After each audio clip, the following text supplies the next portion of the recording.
रोज़न ji, first of all welcome to INS. Hi, thank you.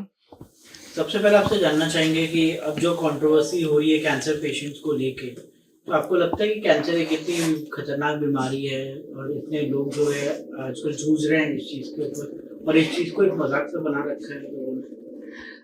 हाँ, कुछ लोग ऐसा कर रहे हैं जो इस चीज़ को बहुत ईज़ी ले रहे हैं। जैसे मैंने कुछ सवाल पूछे अगर हिना से, कुछ मैंने सवाल किए हैं जिसका वो जवाब नहीं दे रही हैं, तो न जाने कौन-कौन आता है उस चीज़ को ट्रोल कर रहा है। लोग बीच में इस झगड़े में आके एंट्री कर रहे हैं और उनको ये सीरियसनेस नहीं समझ आ रही है कि ये कैंसर है। अगर मैं कुछ सवाल पूछ रही हूँ या फिर हिना खान कुछ अपनी चीज़ें पोस्ट कर रही है, तो उनकी भी कोई सोशल रिस्पॉन्सिबिलिटी है कि वो क्या पब्लिक के सामने क्या ला रही हैं। कैंसर पेशेंट्स की बात की जाए तो अगर लोग जो है आजकल टाटा मेमोरियल हॉस्पिटल में जाके अपना इलाज करवाते हैं, वहाँ पे हम देख चुके हैं कितनी लंबी लाइन रहती है, लोग रास्ते पे बैठे रहते हैं अपने इलाज के लिए। और उस चीज़ को मतलब कि हिना खान जी जो है इतना आसानी से जो है ट्रीट कर रही हैं, तो क्या लगता है आपको? एक्चुअली हिना अपना इलाज करवा रही हैं एक प्राइवेट हॉस्पिटल में और जब उनसे ये सवाल पूछा गया, मैंने ही पूछा था कि ये सोशल डिस्टेंसिंग कहाँ गई? आप कीमोथेरेपी करा के स्कूबा डाइविंग कैसे कर रही हो? आप शूटिंग कैसे करने जा रही हो? तो उन्होंने अपने आप को बचाने के लिए टाटा मेमोरियल हॉस्पिटल का एग्ज़ाम्पल दिया कि वहाँ पर लोगों को जब कीमोथेरेपी करा किया जाता है तो उसके फ़ौरन बाद वो अपने ट्रेन पकड़ के या बस पकड़ के घर जाते हैं और काम करना शुरू कर देते हैं। सो ऐसी बात नहीं है, कुछ लोग हैं जो मास्क पहनकर ऑफ़िस जाते हैं, लेकिन इस चीज़ को आप सबके साथ नहीं मिला सकती। आप ये नहीं कह सकती कि हर इंसान को सोशल डिस्टेंसिंग नहीं करनी चाहिए। अगर आप इस तरह की कोई पोस्ट डाल रहे हो, इस तरह की कुछ चीज़ें डाल रहे हो, तो आप बताओ लोगों को कि मेरी कीमोथेरेपी इतनी डिफ़िकल्ट नहीं थी।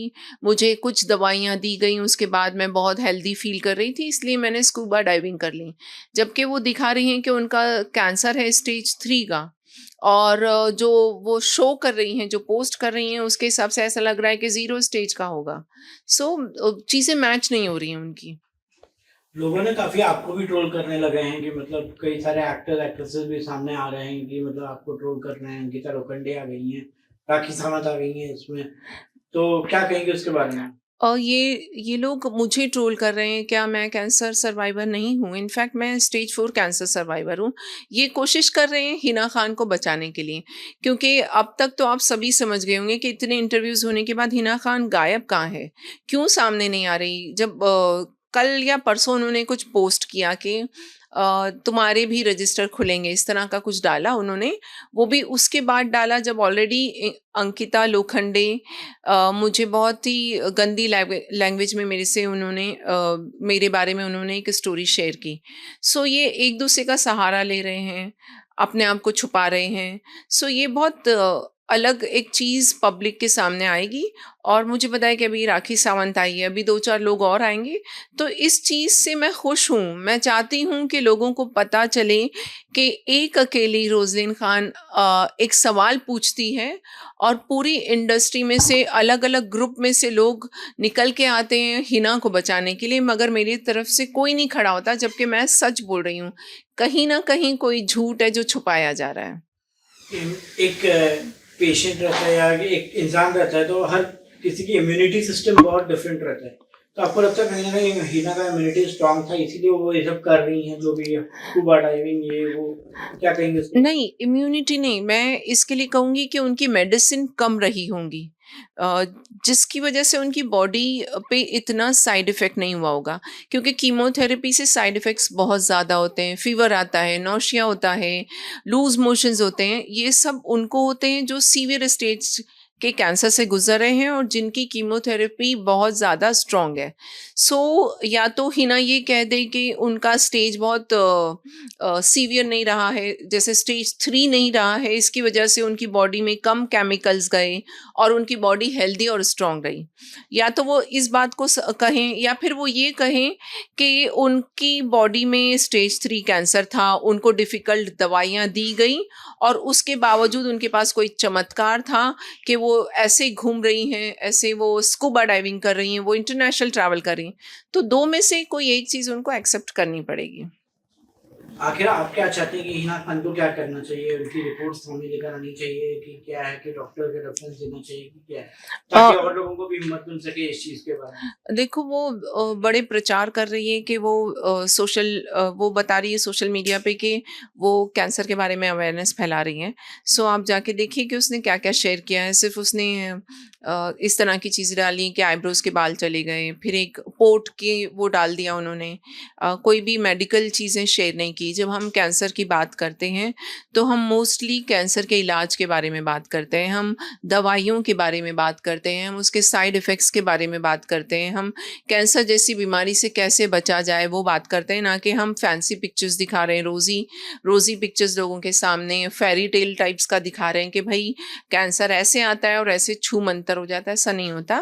जब आप कैंसर जैसी भयानक बीमारी के बारे में बात करते हो तो you have to be very serious about it. अगर आप एक सोशल मैसेज देना चाह रहे हो तो उसे सही ढंग से दीजिए। कुछ लोगों का ये भी कहना है कि मतलब आप जो हिना खान को आप पूछ रही हैं सवाल ये सब सवाल जो है मतलब कि आप जो है पब्लिसिटी के लिए कर रही हैं, क्या कहेंगे उसके बारे में? पिछले कुछ महीनों से आप देख सकते हैं कि हिना खान की जो जर्नी शुरू हुई थी उसमें सबसे पहले मैंने एक वीडियो डाल के कहा था कि हिना सच में कैंसर से गुजर रही है। मैं आज भी इस बात को मानती हूँ कि उसे कैंसर हुआ है। सो मैंने अगर कुछ चीज़ें देखी, ऊट पटांग चीज़ें देखी जो कोई भी कैंसर पेशेंट जिससे रिलेट नहीं कर सकता है। मैं क्योंकि मीडिया में हूँ, मैं आप सबके सामने आ रही हूँ। आप हिना खान की बारे में जो मैं मैसेजेस मुझे आते हैं, मैं कई बार स्टोरी पर शेयर कर चुकी हूँ कि मैम हिना खान जो है वो बहुत दिखावे की बातें कर रही है, झूठ बेच रही है, लोगों उसके सामने झूठ-झूठ बातें कर रही है कि कीमोथेरेपी के बाद कुछ नहीं होता। तो आप मेरी स्टोरी देखिए जहाँ पे लोग आके मुझे बोलते हैं कि हिना से सवाल कीजिए, क्योंकि यहाँ पर कैंसर पेशेंट्स बहुत ज़्यादा हैं और उनकी आवाज़ उठाने वाला, उनकी उनकी तरफ से सवाल उठाने वाला कोई नहीं है। सो ये जब मुझे आके मेरे पास ये सवाल किए जाते हैं तो ये सवाल मैं हिना से पूछती हूँ। मैं ये जानना चाहती हूँ कि हिना ये सब क्यों डाल रही हो? ओके। एक और आपकी मतलब सलमान खान ने उनको शेरनी का दर्जा दे दिया है और ऐसे कई पहले भी कैंसर सर्वाइवर्स हुए हैं। आपको लगता है सोशल मीडिया की वजह से जो है हिना खान मतलब कि अपने आप को फेमस करने की सोशल मीडिया तो पिछले 4-6 सालों से है। अभी कल की बात करते हैं कि सोनाली बेंद्रे एक इवेंट में गई थी और वहीं हिना खान भी गई थी, नरगिस दत्त फाउंडेशन में। हिना खान के वीडियो वायरल हुई, पेड मीडिया पर गए, हर तरफ गए। जबकि सोनाली बेंद्रे स्टेज 4 की कैंसर सर्वाइवर हैं। आज तक उन्होंने अपनी पूरी हिस्ट्री हम सबके सामने शेयर की है। उनकी कौन-सी सर्जरी हुई, उनका कौन-सा स्टेज था, हर चीज़ शेयर की।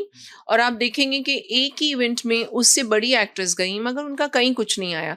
इससे साफ पता चलता है कि सोशल मीडिया पर पेड प्रमोशन जो कराया गया वो सिर्फ हिना खान ने किया। तो आप खुद समझिए कि एक इंसान इतनी सीवियर डिज़ीज़ से पहुँच रहा है, गूँज रहा है, मतलब जूझ रहा है। एक इतनी सीवियर डिज़ीज़ के साथ वो उसको झेल रही हैं पिछले कुछ महीनों से और उसके लिए इतना प्रमोशन करा रही हैं, क्या फ़ायदा है? सिर्फ सिम्पैथी लेंगी और उसके बाद काम शुरू करेंगी। उनका ये भी कि हम हाल ही में हिना खान का इंटरव्यू किया था तो उन्होंने एक पूरी वेब सीरीज शूट की है कैंसर के उस पे तो आपको लगता है ये पॉसिबल हो सकता है? अब आप आपसे अब आपसे वो ये कह रही हैं कि कैंसर डायग्नोस होने के बाद उन्होंने वेब सीरीज़ शूट की। इसका मतलब ये होता है कि कैंसर उनका सीवियर लेवल का नहीं था। अगर उनका सीवियर लेवल का कैंसर होता, तो उन्होंने पूरी वेब सीरीज़ शूट नहीं की होती। अब इस सवाल को मैं सबके सामने उठाऊँगी कि हिना खान ने ये भी कहा है कि उसने पूरी वेब सीरीज़ शूट की है। तो आप समझिए कि वो कितना झूठ, कभी सच, कभी कुछ बोलती रहती हैं। जिसको कैंसर डायग्नोस होता है ना, वो एक दिन भी शूट नहीं कर सकता।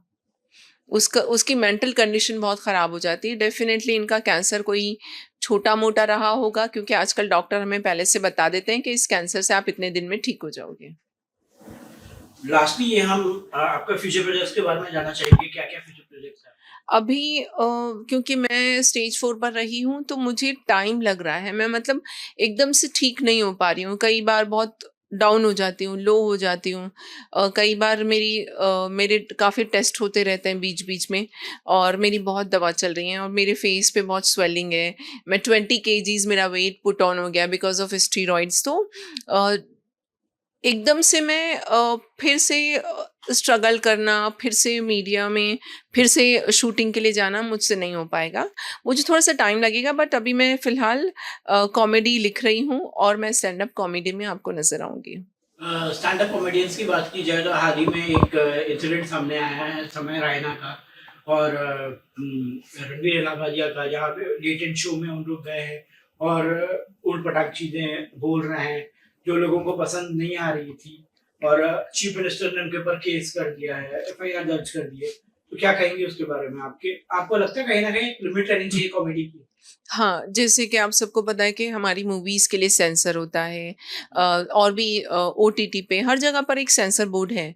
सो यहाँ पर क्योंकि स्टैंड अप काफ़ी खुला माइक था, ओपन माइक था, तो लोगों ने उसका फ़ायदा उठाया।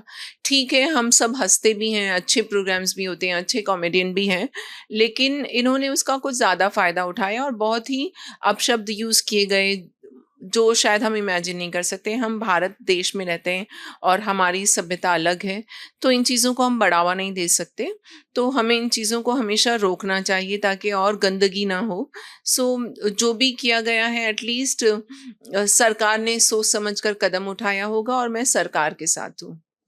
आपको लगता है कहीं न कहीं एक बॉडी इसके लिए भी बनानी चाहिए जो स्टैंड अप कॉमेडियन की होती हैं? हाँ, वैसे तो हम मैच्योर लोग हैं, हमें पता होना चाहिए कि किस चीज़ पर हम बात कर रहे हैं। लेकिन जो अभी इंसिडेंट हुआ है, तो मुझे लगता है कि सरकार इसके खिलाफ भी कोई ना कोई रूल ज़रूर बनाएगी, जिसके ज़रिए ये जो वल्गैरिटी और जो अब्यूज़िव लैंग्वेज जो आजकल बहुत आम हो चुकी है, उसे रोका जाएगा। लास्टली एक हिना खान के लिए क्या मैसेज देना चाहिए? मैं हिना से कहूँगी कि हिना, मेरे 3 सवाल फिर से वही हैं। इन सवालों के जवाब दीजिए कि आपकी 15 घंटे वाली कौन-सी सर्जरी थी? और आपने कीमोथेरेपी के बाद स्कूबा डाइविंग कैसे किया?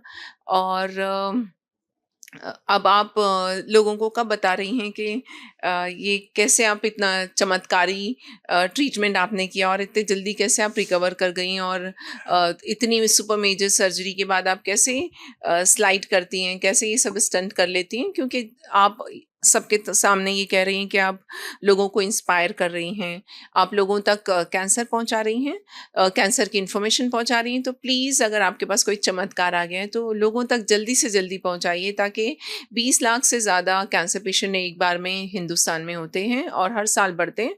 तो लोग आपके उस चमत्कारी जो आपको जो कुछ मिली है, चमत्कारी चीज़ें जिसकी वजह से आप इतना जल्दी हील हो गई हैं, वो सबके साथ शेयर कीजिए। लोग इसका फ़ायदा उठाएँगे और आपको बहुत दुआएँ मिलेंगी। आपको लगता है उनके डॉक्टर्स के भी रेफरेंसेस देने चाहिए उनको और लोगों के लिए? अब उनके डॉक्टर्स की क्या रेफ़रेंस दी जाए, मैं तो समझ नहीं पा रही हूँ कि ऐसी कौन-सी सर्जरी थी जो 15 घंटे की हुई। अगर मुझसे कोई डॉक्टर की रेफ़रेंस माँगता है, तो मैं उन्हें हमेशा कहूँगी कि आप टाटा मेमोरियल हॉस्पिटल जाइए या आप किसी और हॉस्पिटल चले जाइए। मुझे नहीं लगता कि ऐसी 15 घंटे वाली सर्जरी लोग कराने के लिए अफ़ोर्ड भी कर सकेंगे, जो सर्जरी इन्होंने करवाई है। एटलीस्ट कम से कम लोगों को ये तो बता ही दो कि कौन-सी सर्जरी हुई थी। तो आप डॉक्टर्स को मतलब कि आप अपने डॉक्टर्स को रेफरेंस दे सकती हैं? मैं फॉर्च्यूनेटली और अनफॉर्च्यूनेटली मेरी सर्जरी उसी डॉक्टर ने की है जिसके पास अभी हिना खान अपना इलाज करवा रही हैं। ओके। तो आपको लगता है कहीं न कहीं या तो वो डॉक्टर चमत्कारी हैं? नहीं, वो चमत्कार अगर उन्होंने किया है तो सिर्फ़ हिना खान के लिए चमत्कार किया है। मैं वहीं से इलाज करवा के आई हूँ। मैं आज भी आपके सामने बैठी हूँ और आज भी आप देख रहे हैं कि बहुत टाइम लग रहा है मुझे हील होने के लिए। ओके।